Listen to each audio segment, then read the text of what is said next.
ఆకలి అయితాంది అని చెప్పి అర్ధ గంట అయితాంది. పొద్దు పొద్దున్న ఎటుపోయినవే నువ్వు? నీకోసమేరా, దోశలు చేయనీకి పోయినా. గ్యాస్ వచ్చిందానే మమ్మీ? దొరకలేవని చెప్పిల్లు. ఎండలొక్క సంపుడు చంపుతలేవురా. డాబా పైన వేనా, పెనం పెట్టినా, 5 నిమిషాలలో వేడైంది. దోశలు వేసుకొని వచ్చి కింది దిగినిగా.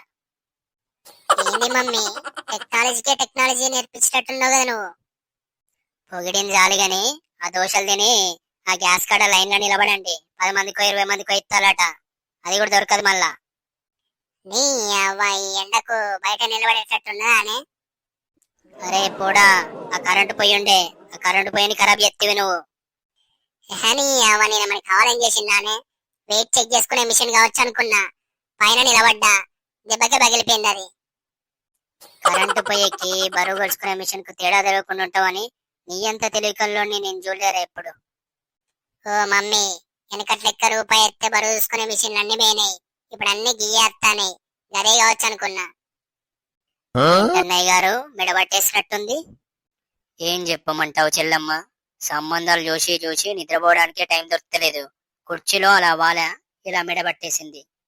ఆరోగ్యాన్ని కూడా జాగ్రత్తగా చూసుకో. నీ నచ్చిన విషయమే మర్చిపోయా. మీ పెద్దోనికి మంచి సంబంధం వచ్చింది, ఫోన్లో వివరాలు పంపిన. కట్న కానుకలు ఏమాత్రం ఇస్తారు? అమ్మాయి వాళ్ళది ఎరువుల వ్యాపారం, 20 నుంచి 30 మధ్యలో ఇస్తారు. నా కట్నం మాత్రం మర్చిపోద్దు సుమి. ఈ సంబంధం వద్దన్నయ్య, వేరే సంబంధం ఏమైనా ఉంటే చెప్పండి.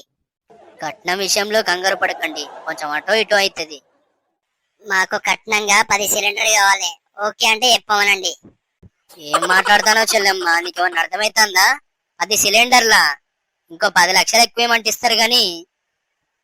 ఇక అన్నయ్య, లాస్ట్ 8 సిలిండర్ ఏమను. అట్లయితే ఓకే, లేకపోతే అద్దని చెప్పు. సిలిండర్లు లేక వాళ్ళే కట్టెల పై మీద అనుకుంటారు, మీకేమిత్తరిగా. వీడియో నచ్చితే లైక్ చేసి ఇలాంటి మరిన్ని వీడియోస్ కోసం సబ్స్క్రైబ్ చేసుకోండి గాయస్.